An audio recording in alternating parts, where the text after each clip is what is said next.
Hello tout le monde et bienvenue sur le podcast Optimiste et Zen. Je suis Aurore, la fondatrice d'Optimiste et Zen et je suis coach en développement personnel et professionnel. J'ai créé ce podcast afin de vous aider à vous détendre et à développer votre bienveillance envers vous-même. Chaque semaine, vous retrouverez des épisodes pour vous détendre et vous donner de l'énergie avant de commencer votre journée, ou alors vous apaiser le soir avant de dormir, vous donner les clés pour reprendre le contrôle de votre mental et de votre vie au quotidien. Nous travaillons ensemble pour que vous réussissiez à gérer vos émotions, votre stress et à booster votre confiance en vous. Hello les optimistes, bienvenue pour un nouvel épisode. Aujourd'hui, on va parler de comment se sentir capable de faire des choix sans demander aux autres. C'est une question qu'on m'a posée sur les réseaux, sur Instagram, donc je voulais prendre le temps d'y répondre ici par podcast. Alors, c'est une question qui est assez large, donc je vais essayer de la découper le plus clairement possible. Déjà, dans un premier temps, il y a besoin de faire le point avec soi-même. De comprendre en fait pourquoi est-ce qu'on a besoin d'aller chercher auprès des autres un choix, quand on a plusieurs options, pourquoi on a besoin des autres pour trancher pour nous en fait, et qu'on n'est pas capable de prendre la décision finale. Déjà, il va y avoir deux facteurs. Ces facteurs, ça va être la peur. Donc la peur, c'est quelle peur, qu'est-ce qu'elle te dit, dans quelles conditions en fait tu n'arrives pas à prendre une décision pour comprendre quelle est la peur qui est derrière ça. Et la deuxième chose, c'est le manque de confiance en soi. On va estimer sa valeur, son opinion inférieure aux autres. On va considérer que la décision qu'on peut prendre ne sera pas la meilleure et que les autres sont capables de faire mieux que nous. Alors attention, demander conseil, ça ne veut pas dire qu'on ne sait pas faire de choix. On peut faire un choix avec les avis des autres, on prend en compte leurs avis, leurs opinions, les points qu'ils peuvent faire avec le recul qu'ils ont, et ensuite on les analyse et on les décide. Donc ça, c'est tout à fait possible. Ça ne veut pas dire qu'on n'est pas capable de faire de choix. Déjà, parlons dans un premier temps de la peur. C'est quoi son rôle ? C'est de vous protéger, de vous mettre dans une petite bulle, bien au chaud, et que rien ne peut vous arriver. Moins vous en faites, plus vous fermez cette petite bulle, et plus vous êtes effrayé, que ce soit du monde, que ce soit des autres. Si je ne bouge pas, il ne peut rien m'arriver. On ne sort même plus de sa maison finalement, puisque on va pas conduire, on va pas traverser la rue, on va pas parler en réunion, on va pas attirer l'attention. Le but c'est de rester le plus immobile possible, de surtout pas faire de nouvelles choses, car là, dans ces cas-là, on pourrait se mettre en danger. Et la peur, elle nous met dans cette bulle et elle veut qu'on y reste. Ça va aussi créer ce qu'on appelle des croyances limitantes. Ces croyances limitantes, c'est des pensées que vous considérez comme vraies, qui sont une vérité pour vous, voilà, c'est vrai de chez vrai, mais qui entravent vos décisions et qui vous empêchent de faire différentes actions. Comment mieux comprendre ces peurs qui vous limitent ? Alors moi, ce que je fais en coaching, c'est le scénario catastrophe. Alors je vous préviens tout de suite, il est difficile et ça va être désagréable à entendre. Comme ça, les choses sont dites. Mais reste un peu, tu vas voir, c'est intéressant à utiliser. Donc par exemple, si quelqu'un me dit, voilà, j'aimerais quitter mon travail. Ok. Et qu'est-ce qui se passe dans ces cas-là si tu quittes ton travail ? Donc là, n'oubliez pas, on déroule le scénario catastrophe. J'en trouve un nouveau. Mais le problème, c'est que j'ai peur de la période d'essai. Ok, et du coup, ta période d'essai, si elle marche pas, qu'est-ce qui se passe ? J'ai plus de boulot. Et moi, ce que je fais, c'est le « et après ». Donc je vais demander à la personne « et après, t'as plus de boulot. Et après ?» J'ai plus d'argent. Ok, et après ? Je peux plus payer mes trucs. Ok, et après ? Je peux plus payer mon loyer. Ok, et qu'est-ce qui se passe après ? Je finis à la rue. Et après ? Je galère, genre beaucoup. Et après ? Je mange plus, je galère, je sais pas, je finis par mourir. Ok, c'est choquant un peu. C'est normal. Maintenant, pourquoi on en arrive à ça ? Est-ce que tu penses réellement que c'est ce qui va se passer ? Non. Parce que à chacune des étapes que j'ai données, tu as des solutions. Ton scénario catastrophe, il peut s'arrêter.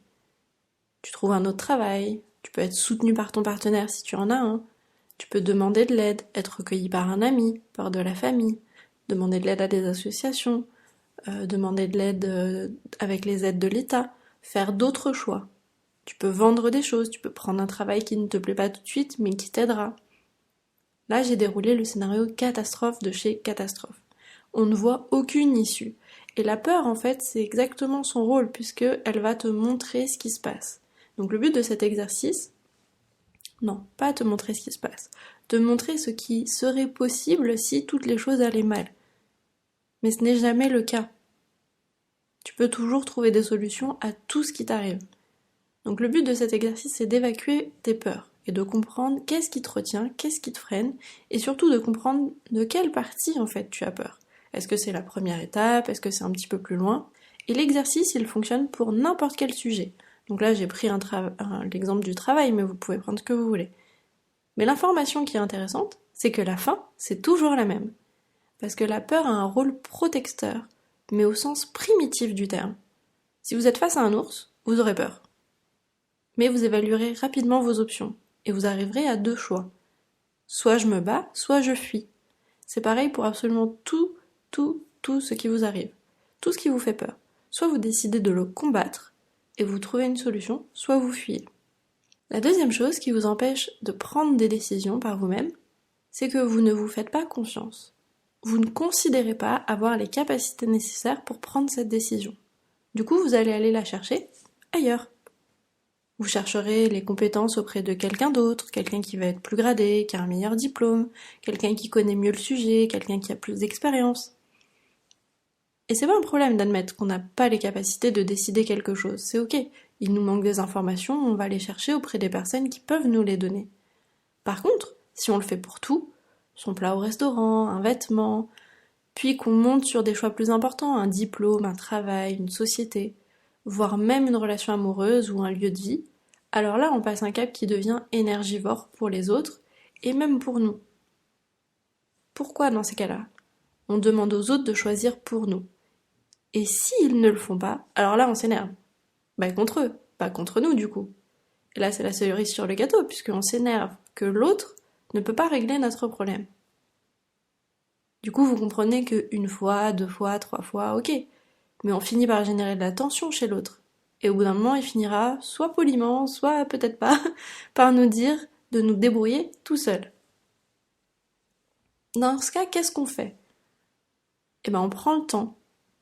On prend le temps de comprendre quelles compétences on est allé chercher chez l'autre, ou en tout cas quelles compétences on veut aller chercher chez l'autre. Et après, on a plusieurs options qui s'offrent à nous. Soit on se forme pour acquérir cette compétence, soit on demande des conseils, mais sans en abuser. Et surtout, on travaille sur sa confiance en soi. Pour ça, on a besoin de faire des activités de manière répétée, de réussir ces activités, de réussir des actions, de réussir des nouvelles choses, pour avoir un regard qui est de plus en plus positif sur soi. On a besoin de prendre du temps avec soi-même.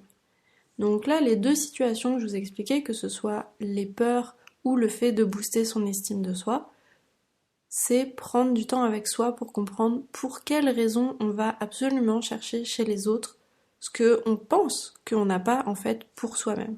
Ce qui n'est pas le cas, puisque vous avez tout à fait la capacité de prendre des décisions pour vous, vous avez tout à fait la capacité de choisir différentes choses dans votre vie. Vous n'êtes pas obligé de commencer par des choses extrêmement difficiles. Par exemple, je vais donner l'exemple du plat au restaurant. Faites ce test. Quand vous êtes dans un restaurant, il y a eu des études, des petits tests qui ont été faits pour voir quelle personne choisit et en fait lead les autres à choisir un certain plat. Choisissez sur la carte, pensez au plat que vous allez prendre, et une fois que les autres vont dire leur plat, réfléchissez à est-ce que vous gardez le même plat ou est-ce que vous le changez. Parce qu'il y a une partie d'influence, et il y a une partie aussi de rattachement social. On veut faire partie du groupe, on ne veut pas en fait s'éloigner du groupe et prendre un choix qui va être trop éloigné. Donc ça, c'est bien se connaître. Est-ce que vous faites le choix finalement d'être différent? Est-ce que vous faites le choix d'accepter de faire partie du groupe et de lui ressembler, ce qui est ok aussi? Vous avez besoin de prendre le temps et de regarder sur des petites choses. Un nouveau vêtement que vous voulez acheter. Ok, est-ce que vous avez vraiment besoin de l'avis de quelqu'un ou pas? Est-ce que vous pouvez demander un avis et prendre une décision? Par exemple, vous savez que vous voulez acheter ce haut, vous demandez à quelqu'un son avis, et si il vous dit que finalement non, lui il pense que c'est pas une bonne idée de l'acheter, Est-ce que vous l'achetez quand même ou pas? Vous pouvez faire des petits tests. Et plus vous faites des petits tests, plus vous pourrez augmenter le choix d'un film, le choix d'un livre, le choix d'une série, et ainsi de suite. Faites grandir. Une activité que vous allez faire pendant toute l'année, un poste, une nouvelle société dans laquelle vous voulez travailler. Demander l'opinion des gens ne veut pas dire que vous n'êtes pas capable de prendre une décision une fois que vous avez récolté ces informations. Vous pouvez prendre le temps justement de les mettre ensemble et de prendre une décision. Et comprendre quelle est la peur si vous n'arrivez pas à prendre cette décision qui vous bloque. Une fois que vous aurez fait le point sur ces différentes choses, vous vous sentirez beaucoup plus à l'aise pour prendre des décisions. Donc si je récapitule, prendre du temps avec soi-même, comprendre ses peurs et booster son estime de soi seront les 2 facteurs prédominants qui vous aideront à prendre des décisions de manière beaucoup plus sereine. Si l'épisode vous a plu, je vous laisse le partager à quelqu'un qui en aurait besoin ou quelqu'un qui vous demande souvent des conseils. Vous pouvez évidemment me retrouver sur Optimiste Zen sur Instagram, vous pouvez me poser des questions, me demander des sujets de podcast que j'enregistrerai avec plaisir. Et si vous avez besoin de travailler sur vous, vous avez toujours le livret dans ma bio sur Instagram qui vous permet de travailler justement sur vos piliers, sur vos désirs et sur ce quoi vous voulez avancer en fait durant cette année. C'était Aurore et moi je te dis à la semaine prochaine.